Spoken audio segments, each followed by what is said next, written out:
Hey guys, good morning. Brian, Mr. Smith, Mr. Smith's Kitchen. We're in the kitchen, as always.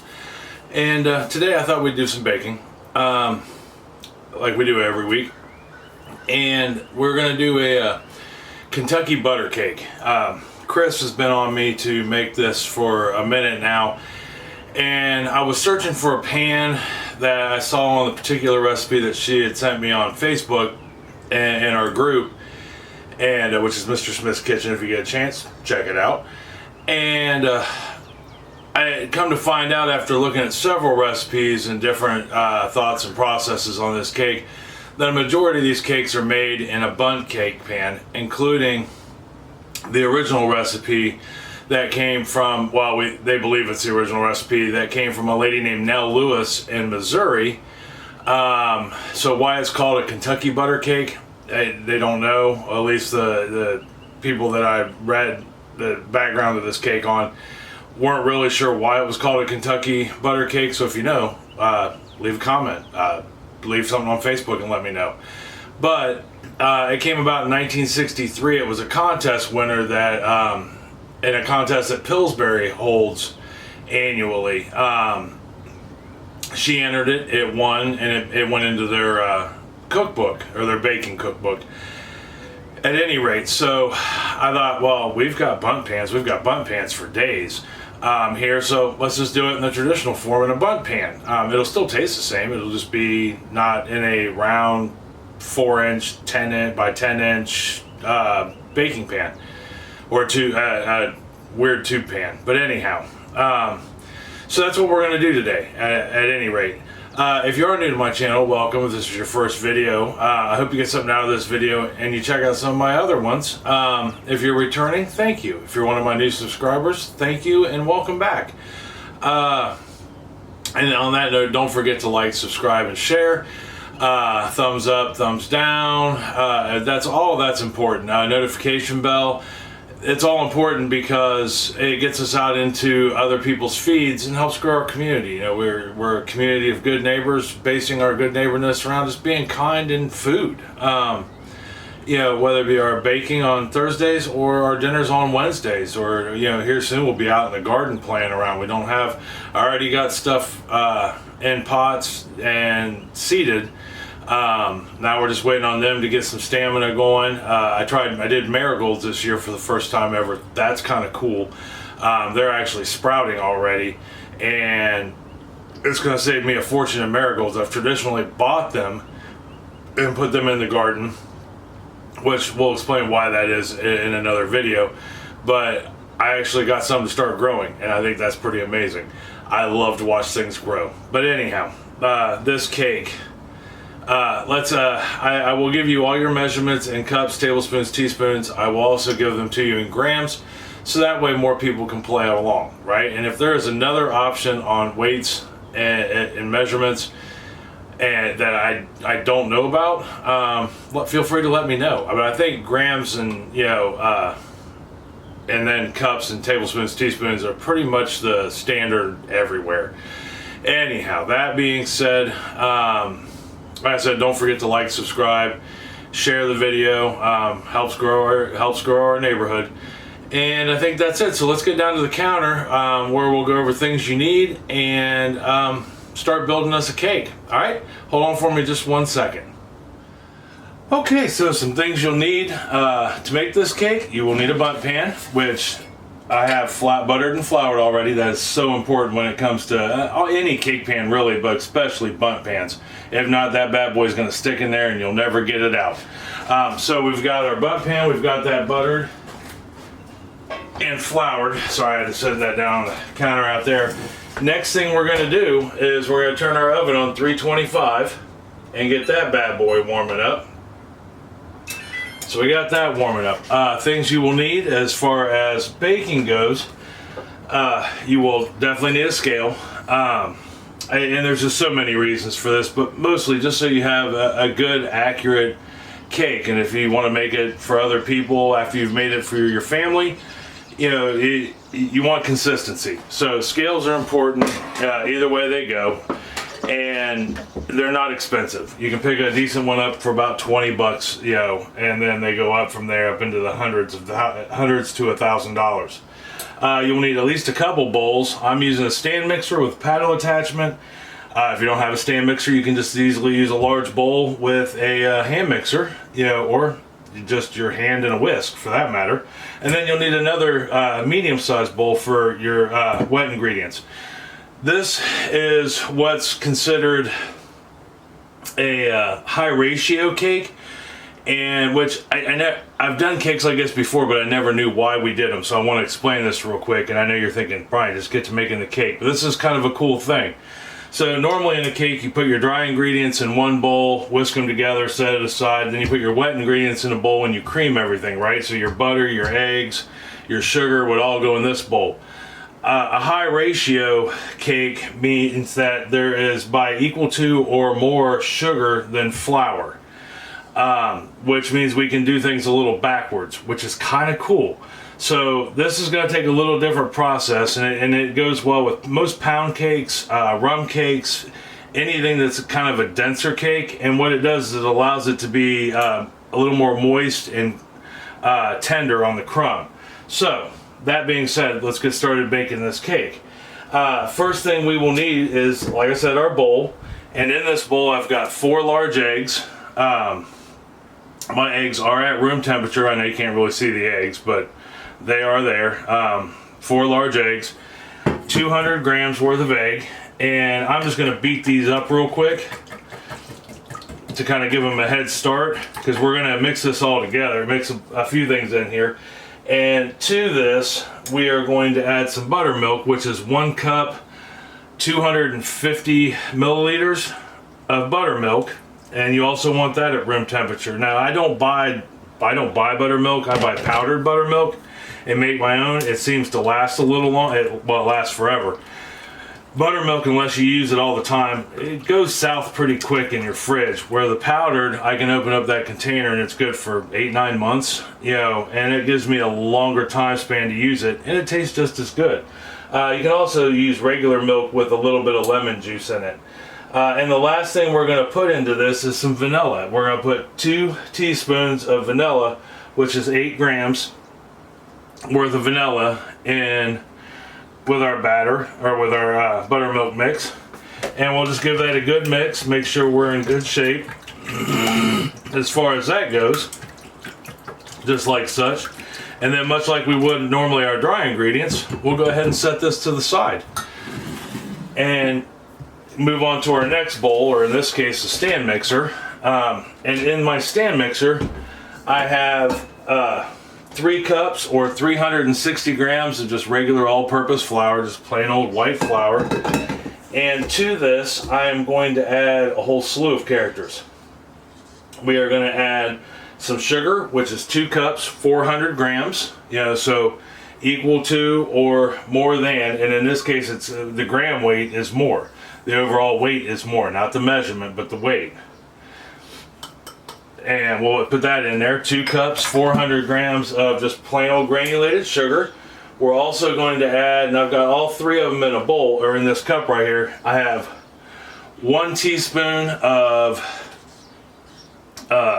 baking powder, which is 4 grams. I have a half a teaspoon of baking soda, which is 2 grams. And then I have a full teaspoon of salt, which is 4 grams. And we're going to go ahead and get that in there, just like such. And I think that's all the dry ingredients that need to go in. Yep, it sure is. We'll go ahead and get our paddle attachment on, just like such. And we're going to beat this for 30, we're just going to beat it on slow to get it stirred in for about 30 seconds. Okay, we got that mixed up, 30 seconds, not a problem. Give it a good shake down real quick. So the next thing we need to do is we're going to put in 1 cup, 228 grams, 2 sticks of unsalted butter. All right, you want this, much like your eggs and your buttermilk, should all be at room temperature. Dairy should always be at room temperature unless otherwise noted in the recipe. And we'll put that in there, and with that, we are going to put half of our buttermilk and egg mix. We're going to put half of that in there. like such. And we're just gonna mix this on a low speed, you know, whether it be if you have a stand mixer like stir or two, until it becomes crumbly. And then we can add the rest of our other mix. Okay, we let that run for about a minute. And we'll go ahead and get our scraper there and get our sides scraped. That way we know we got everything mixed up nice. These cakes, with it being kind of like a reverse on how you build a cake, are actually kind of easier to do. They're a little more forgiving. Yeah, the only thing you don't want to do is you whip this thing up on high and incorporate a lot of air. It's traditionally a thicker, denser cake. So now we'll go ahead and put that back onto, or on low, and we'll start pouring in the rest of our mix. And we're going to let this mix for about 3 minutes, about 2 to 3 minutes. We want this to be nice and smooth and creamy. I will stop every so often and wipe the sides down, stir it, make sure everything's getting mixed okay. Alright, so let me get this mixed up and then we can move on. Okay, we got that mixed up and let that run for about 3 minutes, and now we're like nice and creamy and not a whole lot of air in it. If I didn't mention it when I started mixing it, when you mix it for that 3 minute time, you want to have it on a medium speed, no higher than a medium speed though. Like I said, we're not looking to pump a bunch of air into this cake. It's a little denser cake, right? More like a pound cake than a, you know, like an angel food cake or just your standard, you know, 9-inch 2-layer cake. Although, I mean, I suppose you could put a little more air into it, but I don't know what the purpose would be. It would change the texture of it anyhow. It'd still be a good cake, you know, still tastes the same, just have a little different texture to it. So now that we've got that done, we've got our bowl scrape, we'll give it one more, or our paddle scrape, give it one more good mix.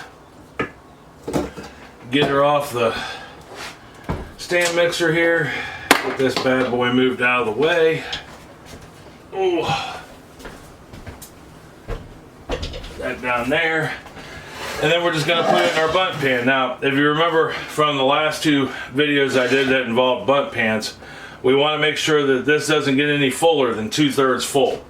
I don't think it will. Now, this is, and I don't know if I mentioned this in the beginning about the bundt pan, it is a full-size bundt pan, which means it's 12 cups. You want that in there, but let's say you're not sure if your bundt pan's 12 cups. It may only be 10. It may be 8. I would like to think you would know if it was smaller than 10, but as long as you go no fuller than 2/3, you're safe no matter what. The only thing you'd want to check is your times when you do that. So we'll get this in here just like such. Then what we're gonna do, we'll take our offset spatula or a spoon or something of that nature, whatever you have available. You know, as I know, when I started baking, I didn't have half the stuff that I have now. And it's amazing how a collection can grow over time. So if you don't have an offset spatula, that's fine. You can use the back of a spoon for that matter. And we're just going to get this cake even in the pan, just like such. Okay, so we got it on there even. Last thing we want to do, take it, drop it on the counter a couple times. So that way we know we get all the air bubbles up near the top, right? Or in this case, what will end up being the bottom. Now, we're just got to put this in the oven. So, let me get up here and we'll talk about what to do with the oven. Whoa.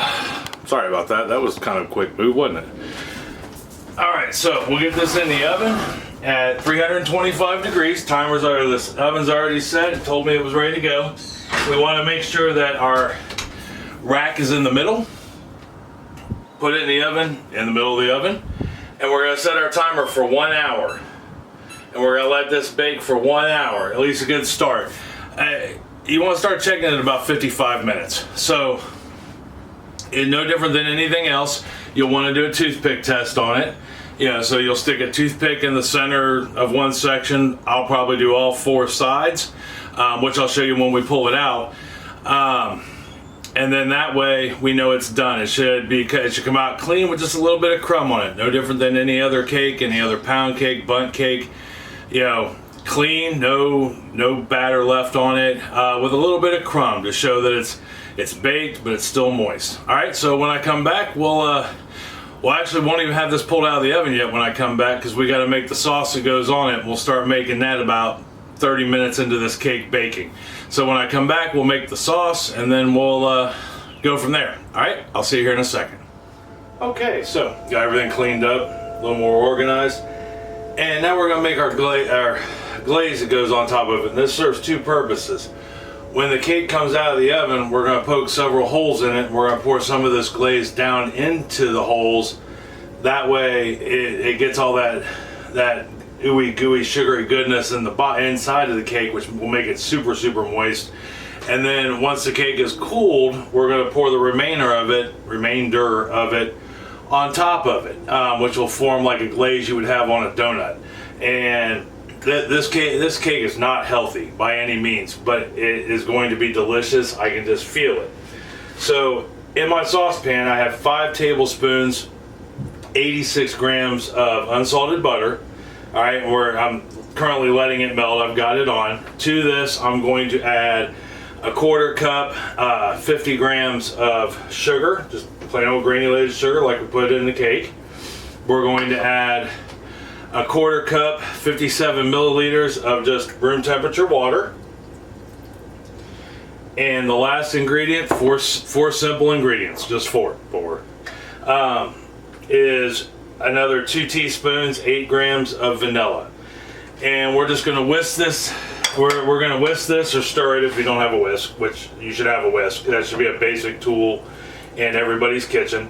But until it starts to bubble, then we'll bring it down to a simmer and let it simmer for about a minute. We're just looking to get the sugar to dissolve so it becomes like a syrup, with butter and water in it.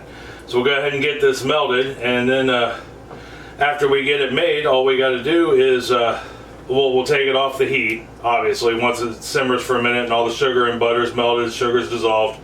And all we have to do is just wait on our cake to come out. And it's got about 25, 26 more minutes, and then we can move on to the next steps. Okay, we just got our cake out of the oven. We'll go ahead and get I'm going to use a skewer because I don't have a toothpick, but we are in good shape. You can see right there, that thing always just never wants to, but we have no batter on there. There's just a little bit of crumb. I'll go ahead and I'm going to check the other side, even though I'm pretty sure it's going to be good. Yep, we are good. No batter, no crumb. So the next thing we want to do is we're just going to poke several holes, and with the skewer, about 40 of them, into our cake. And we're going to go about 3/4 of the way down, on our cake. And what that does is, what these holes do is is where we're going to pour our glaze on it that we just made. And I know I made my glaze kind of early compared to when it was coming out of the oven, and you can do that. But if you don't have, I have a warming station right there on the center that's keeping that glaze warm, which means that it's not gonna, more than likely not gonna get a skim coat on it, because it will develop a skim coat.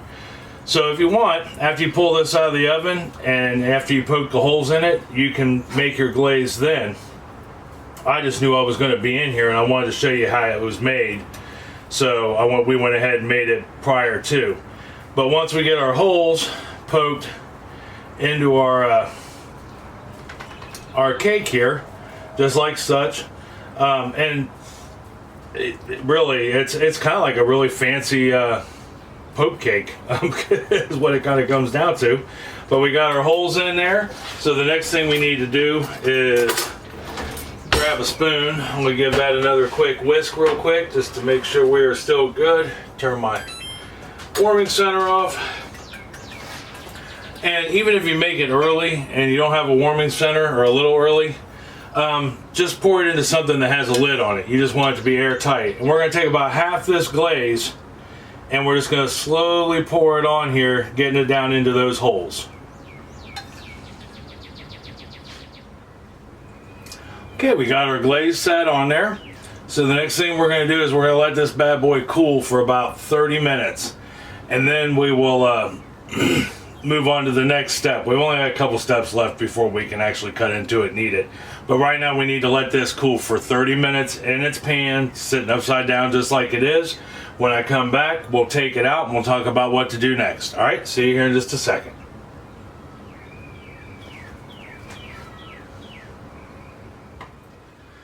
Okay, so it's been about 35-ish minutes and we've been letting this cool. It's still not completely cool though. It's got a bit of warmth to it. But what we're gonna do, we gotta get it inverted and out of the bowl, or out of the container, so to speak. So we'll get it in there. Hopefully if all went right, bam, right out of there. Look at that. Isn't that gorgeous? That, my friends, is a beautiful, beautiful bundt cake, if I've ever seen one. But we're still not quite done yet. We gotta let it finish cooling completely. But we need to take the rest of our glaze, and if you don't have a brush, you don't have to, you can just use a spoon to put it on with.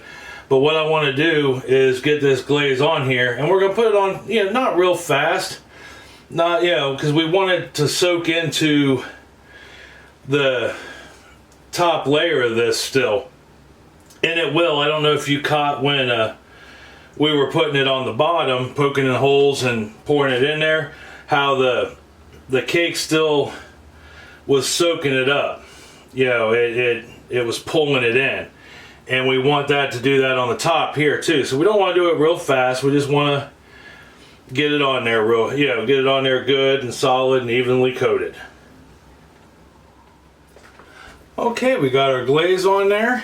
And it's looking nice and shiny and it's soaking in, and it didn't take long to do. Now here's probably the hardest part, well, the second hardest part. That's the hardest part. What we have to do now is just practice a little patience. We got to sorry, I know you're just like, what the heck is he doing?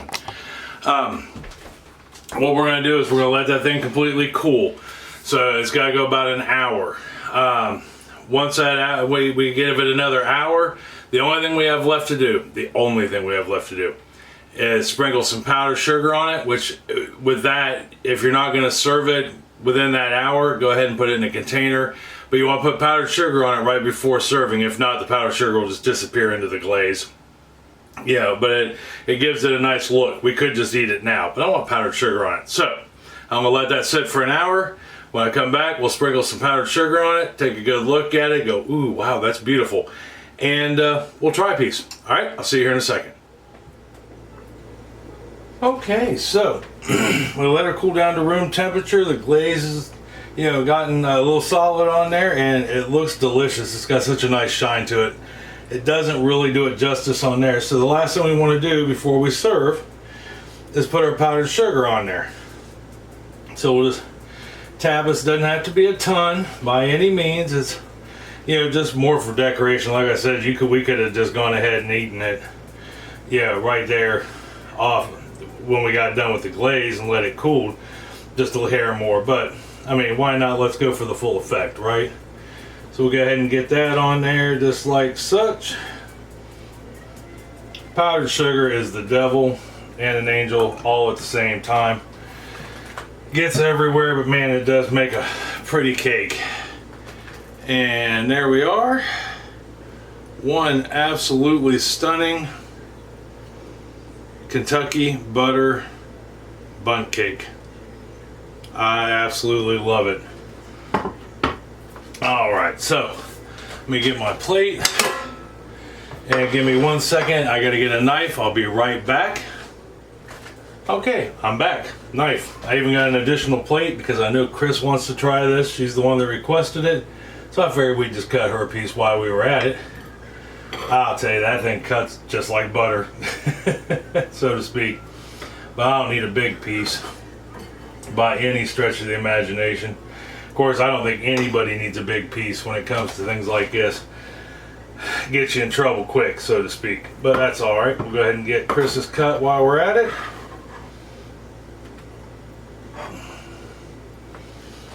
All right. And there we are. There's our beautiful bundt cake. Bottom was still soaked, so it's Chris actually got part of the bottom, but that's all right. We'll go ahead and get the rest of mine. Put it on there. But there's our cut and crumb, all the same. You know, it looks absolutely divine. You know, it's fairly dense like it's supposed to be. It's very similar to a pound cake, you know, just with a fair amount of butter. So let's go ahead and give it a try, because I'm here to tell you, it made the kitchen smell wonderful. It looks wonderful, right? So it stands to reason that it should just taste amazing. Yeah, and I'm sure it will. Me and desserts, love-hate relationship. It is moist. I'll give it that.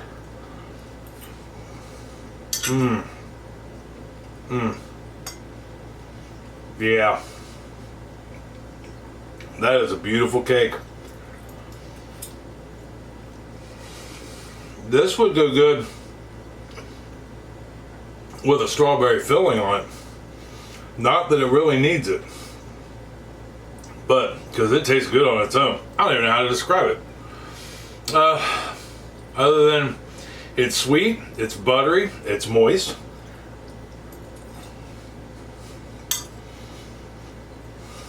It's got a nice little hint of vanilla. And that's probably due to the vanilla in the cake